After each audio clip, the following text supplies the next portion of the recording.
Hello, Mama Maria. Magluto tago roti, Maria. Ano na siya, Maringo. At saka ilagay na naman natin. Para hindi dumikit.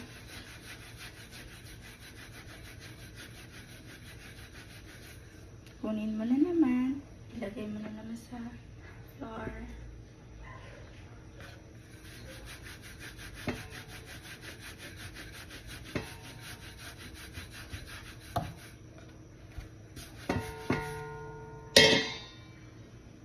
Ano guys? At ilagay natin sa tawa.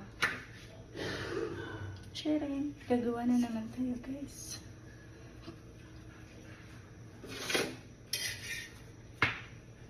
Ito sa kabila is milk. Fresh milk. Gawin natin ng yogurt guys.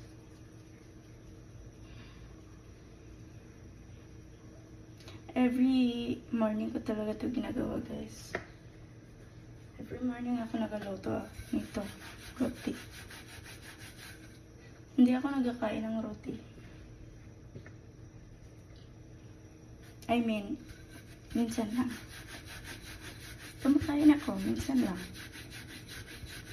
Pero, hindi everyday. Pag may mood lang ako, guys.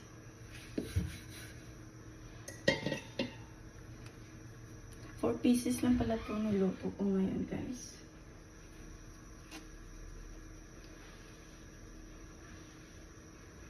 Kasi hindi masyado gutom si Daddy. Kaya, 4 pieces lang. Pag gutom siya, 5, 6.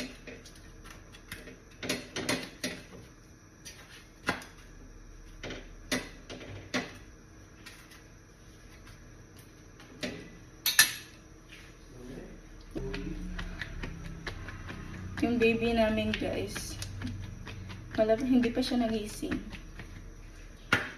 Kasi, lumabas kami kagabi.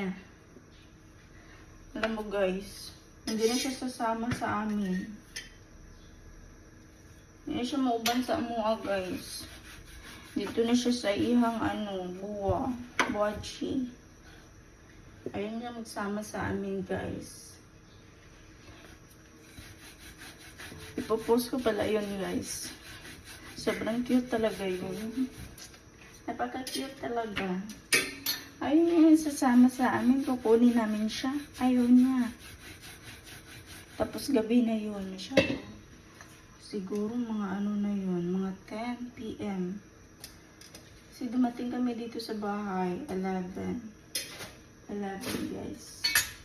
11:30. Mga ganon guys. Kasi nakatulog kami ni Daddy is 12 eh. So nag-ready pa kami. Nagpunas pa ang baby. So, at tapos na ito, last na ito guys.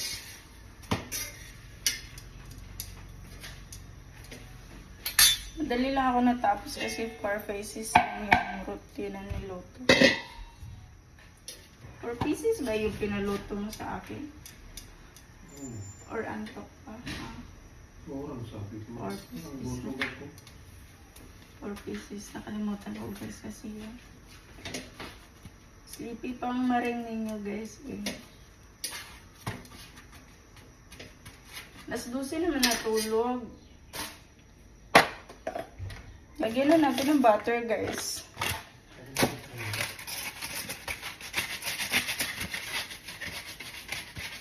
Nalagyan talaga ito nila ng butter.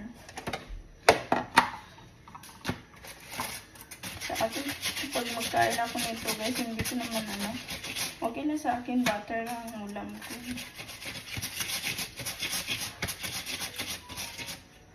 Pero sasabi nila sa Kuwait, butter lang ang ulam nila nito. Hindi na sila nagalagay ng hindi na sila pinapartneran ng gulay ba dyan. Basta butter lang daw ang nito. Ang partner doon sa sa Kuwait.